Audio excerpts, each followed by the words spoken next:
മക്കളെ, മിഥിലാമിസ് ആണ്. അങ്ങനെ നമ്മുടെ ക്രിസ്മസ് പരീക്ഷകളൊക്കെ കഴിഞ്ഞിരിക്കുകയാണ് അല്ലേ. ക്രിസ്മസ് പരീക്ഷയിൽ ഓരോ ക്ലാസ്സുകളിലും നമ്മുടെ സൈലത്തിന് വൻ വിജയമായിരുന്നു. നമ്മളെ ആ ഒരു വൻ വിജയത്തിലേക്ക് എത്തിച്ചിട്ടുള്ളത് നമ്മുടെ കുട്ടിമക്കളാണ്.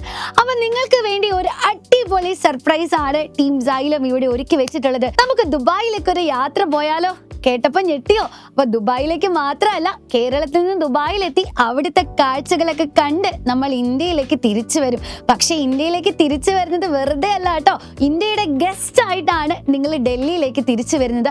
അവിടെ നിന്ന് റിപ്പബ്ലിക് ഡേ പരേഡും കണ്ട് ഡൽഹിയിലെ പ്രധാനപ്പെട്ട മ്യൂസിയംസും ഇൻസ്റ്റിറ്റ്യൂഷനും ഒക്കെ സന്ദർശിച്ച് പ്രൗഡായിട്ട് നമുക്ക് കേരളത്തിലേക്ക് തിരിച്ചു വരാം. യെസ്, നമ്മുടെ സൈലവും ഏഷ്യാനെറ്റും ചേർന്ന് നടത്തുന്ന പ്രൗഡ് ടു ബി ഇന്ത്യൻ എന്ന പ്രോഗ്രാമിനെ പറ്റിയിട്ടാണ് നിങ്ങൾ ഇപ്പോൾ കേട്ടിട്ടുള്ളത്.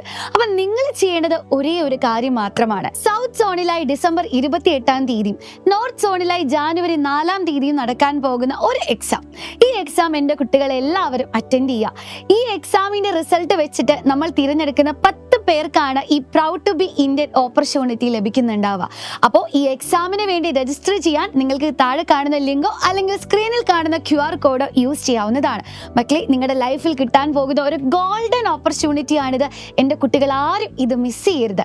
അത് മാത്രമല്ല, ഈ ഒരു പരീക്ഷയുടെ അടിസ്ഥാനത്തിൽ നമ്മൾ കേരളത്തിലെ 14 ജില്ലകളിൽ നിന്നും ഏറ്റവും മികച്ച സ്കൂളിനെ തിരഞ്ഞെടുക്കാൻ പോവുകയാണ്. അപ്പോൾ ഓരോ സ്കൂളിൽ നിന്നും പരീക്ഷ എഴുതുന്ന കുട്ടികളുടെ എണ്ണവും അവരുടെ മാർക്കും ഒക്കെ അടിസ്ഥാനപ്പെടുത്തിയിട്ടായിരിക്കും ഈ ഒരു കാൽക്കുലേഷൻ നടത്തുന്നുണ്ടാവുക. അപ്പൊ നിങ്ങൾ മാത്രം രജിസ്റ്റർ ചെയ്താൽ പോരാ, നിങ്ങളുടെ എല്ലാ ഫ്രണ്ട്സും നമ്മുടെ ഈ ഒരു proud to be Indian programme എക്സാമിന് വേണ്ടി രജിസ്റ്റർ ചെയ്യണം. നന്നായി പ്രിപ്പയർ തന്നെ പരീക്ഷ എഴുതണം. മാക്സിമം എല്ലാ ഫ്രണ്ട്സിലേക്കും ഒക്കെ നിങ്ങളിത് ഷെയർ ചെയ്തെത്തിക്കണം. അപ്പൊ നിങ്ങൾക്കൊരു സംശയം വരും അല്ലേ, മിസ് എക്സാം ഒക്കെ ഓക്കെ, പക്ഷെ എക്സാമിന് എന്തെല്ലാം കാര്യങ്ങളാണ് ഞങ്ങളൊന്ന് പഠിച്ചിട്ട് വരേണ്ടത്? അങ്ങനെയാണെങ്കിൽ നമുക്ക് ഡീറ്റെയിൽഡ് ആയിട്ട് അതിന്റെ സിലബസ് ഒന്ന് പരിചയപ്പെട്ടാലോ? മക്കളെ, നമുക്ക് +2-ലെ സിലബസ് എന്തൊക്കെയാണെന്ന് നോക്കിയാലോ? അതിനു മുമ്പേ തന്നെ എന്റെ കുട്ടികൾ അറിഞ്ഞിരിക്കുക, ടോട്ടൽ 100 ക്വസ്റ്റ്യൻസ് ആണ് നിങ്ങൾക്ക് എക്സാമിന് ഉണ്ടാവുക. ഈ 100 ക്വസ്റ്റ്യൻസ് അറ്റൻഡ് ചെയ്യാൻ നിങ്ങൾക്ക് 90 മിനിറ്റ് ആണ് ലഭിക്കുന്നത്.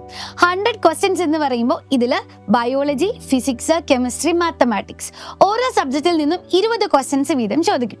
ലാസ്റ്റ് ഉള്ള 20 ക്വസ്റ്റ്യൻസ് എന്ന് പറയുന്നത് ഹിസ്റ്ററിയും ജനറൽ നോളജും കമ്പൈൻ ചെയ്തിട്ടായിരിക്കും ചോദിക്കുന്നുണ്ടാവുക. ഓക്കെ, അപ്പൊ നമുക്ക് ഡീറ്റെയിൽഡ് ആയിട്ടുള്ള സിലബസിലേക്ക് പോയാലോ?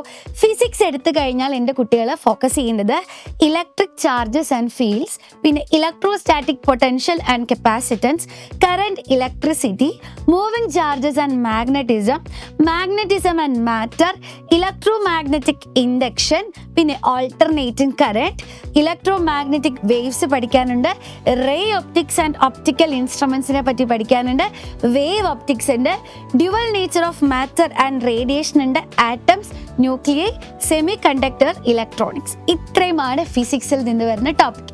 ഇനി നമുക്ക് നേരെ കെമിസ്ട്രിയിലേക്ക് പോകാം. സൊല്യൂഷൻസ് ഉണ്ട്, ഇലക്ട്രോ കെമിസ്ട്രി ഉണ്ട്, കെമിക്കൽ കൈനറ്റിക്സ് ഉണ്ട്, D&F ബ്ലോക്ക് എലമെന്റ്സ് ഉണ്ട്, കോർഡിനേഷൻ കോമ്പൗണ്ട്സ് ഉണ്ട്, haloalkanes and haloarenes ഉണ്ട്, alcohol, phenols and ethers, aldehydes, ketones and carboxylic acids, amines and biomolecules. ഇനി നമുക്ക് മാത്തമാറ്റിക്സിലേക്ക് പോകാം. മാത്തമാറ്റിക്സിൽ നിന്ന് വരുന്നത് ആദ്യം തന്നെ റിലേഷൻസ് ആൻഡ് ഫങ്ഷൻസ് ഉണ്ട്, inverse trigonometric functions, matrices, determinants, പിന്നെ continuity and differentiability, application of derivatives ഉണ്ട്, ഇൻ്റഗ്രൽസ് ഉണ്ട്, ആപ്ലിക്കേഷൻ ഓഫ് ഇൻ്റഗ്രൽസ് ഉണ്ട്, അതേപോലെ ഡിഫറൻഷ്യൽ ഇക്വേഷൻസ് പഠിക്കാനുണ്ട്, പിന്നെ ഇതാ വെക്റ്റർ ആൾജിബ്ര പഠിക്കാനുണ്ട്, 3 ഡയമെൻഷണൽ ജോമെട്രി ഉണ്ട്, ലീനിയർ പ്രോഗ്രാമിംഗ് പ്രോബ്ലംസ് ഉണ്ട്, ലാസ്റ്റ് പ്രോബബിലിറ്റി ഉണ്ട്.